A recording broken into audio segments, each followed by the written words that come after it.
আন্দোলনকারীদের ঘোষিত long March কর্মসূচি আজ রাজধানী সহ সারা দেশে চলছে কারফিউ। সেনা সদস্যরা রাজধানীর গুরুত্বপূর্ণ পয়েন্টে অবস্থান নিয়ে আছেন।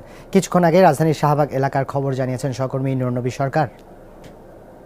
আমি অবস্থান করছি হোটেল ইন্টারকন্টিনেন্টালের যে মোড় রয়েছে সেখানে। আমি দেখতে পাচ্ছি আমার পেছনে সেনা সদস্যরা সাজোয়া যান নিয়ে অবস্থান করছেন।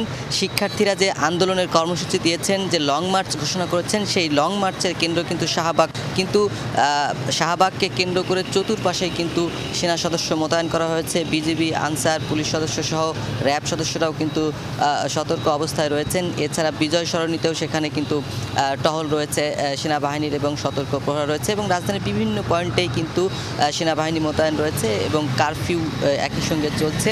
রাস্তায় জরুরি প্রয়োজনে যারা আছেন একমাত্র তারাই বের হয়েছেন। কেউ বাজারের উদ্দেশ্যে, কেউ চিকিৎসার উদ্দেশ্যে অথবা অন্য কোনো উদ্দেশ্যে জড়ো হয়েছেন। সাধারণ মানুষের যে চলাচল আমরা খুব বেশি দেখতে পাইনি, এবং স্বাভাবিক যে পুলিশি টহল থাকে সেরকম পরিস্থিতি খুব একটা কম চোখে পড়েছে। তবে সেনা সদস্যরা সতর্ক অবস্থায় তাদের দায়িত্ব পালন করছেন। লং মার্চ কর্মসূচি দুপুর 2টা থেকে শুরু হওয়ার কথা শাহবাগে।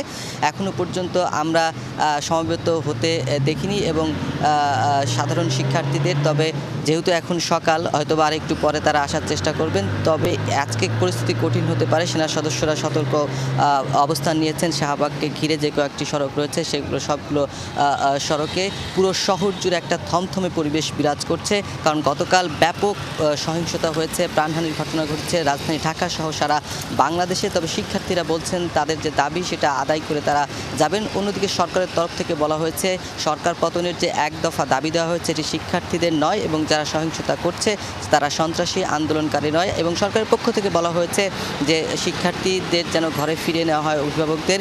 সব মিলিয়ে পুরো ঢাকা শহরে থমথমে পরিবেশ কিন্তু বিরাজ করছে।